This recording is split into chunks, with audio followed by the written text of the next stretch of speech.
நேர்மையான வினைத்திறன்மிக்க அரசியல் இளைஞர்களின் வருகையை ஆதரிப்போம். சட்டத்திரணி இளம் துளை முயற்சியாளர் ESP நாகரத்னம் கமலரூபன் சுயேட்சைக்குழு இலக்கம் 2 ஊஞ்சல் சின்னம் இலக்கம் 4.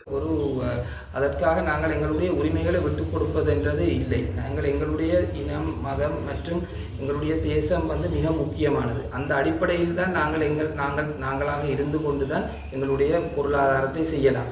தமிழ் மக்கள் பல முறை மிக தெளிவாக எனக்கு நன்றாக ஞாபகம் இருக்கிறது. 2011ஆம் ஆண்டு உள்ளூராட்சி மன்ற தேர்தல் நடக்கும்போது இந்த கிளிநொச்சி மண்ணில் என்னுடைய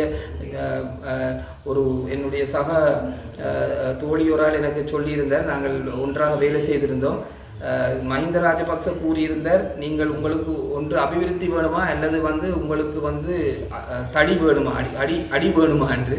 ஆனால் அவர் எனக்கு இந்த பதில் சொன்னார், நான் தமிழரசு கட்சிக்கு அல்லது அப்பொழுது இருந்த தமிழ் தேசிய கூட்டமைப்புக்குத்தான் வாக்களித்தேன் என்றால் என்னுடைய வாக்களிக்காமல் விட்டால் நாங்கள் தோற்றுவிடக்கூடாது. அவ்வளவு மிக தெளிவாக தமிழர்கள் எப்பொழுதுமே தங்களுடைய உரிமை பிரச்சனையில் இருந்திருக்கிறார்கள். அதில் எதுவும் விட்டுக் கொடுப்பில்லை. ஆனால் நாங்கள் வலிமையாக எங்களுடைய உரிமை போராட்டத்தை முன்னெடுப்பதற்கு எப்பொழுதும் பொருளாதாரம் மிக முக்கியமானதாகவே இருக்கும். இதுவரை காலம் 15 வருட காலத்திலும் அரசாங்கம் அந்த அபிவிருத்தியை செய்யவில்லை.